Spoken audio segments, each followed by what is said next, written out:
గా ఉన్నాడు. నేను మీకు ఒక యథార్థం చెప్తున్నాను ఇవాళ.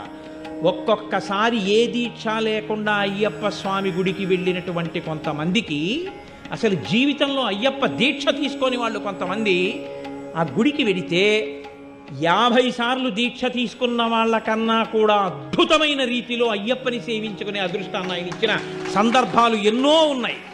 దేనివల్ల ఇస్తాడో తెలుసా అండి? వీడి నా దీక్ష పట్టాడని ఇవ్వడం కాదు, వీడికి ధర్మమునందు అనురక్తి ఉంది, వీడికి వేదమునందు అనురక్తి ఉంది, వీడికి నా రూపమునందు అనురక్తి ఉంది, ఈశ్వరుడి యందు అనురక్తి ఉంది. అది ఆయనకి చాలు. నీవు విష్ణు భక్తుడవైనా అయ్యప్ప భక్తుడవే, శివభక్తుడవైనా అయ్యప్ప భక్తుడవే, శాక్తేయుడవైనా అయ్యప్ప భక్తుడవే. నువ్వు ఏ రూపాన్ని భక్తితో కొలిచి వేదాన్ని నమ్మి జీవించినా నువ్వు అయ్యప్పని చేరుకోగలవు. అది ఆయన గొప్పతనం.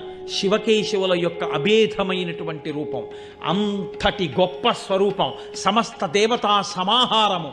అటువంటి మహాపురుషుణ్ణి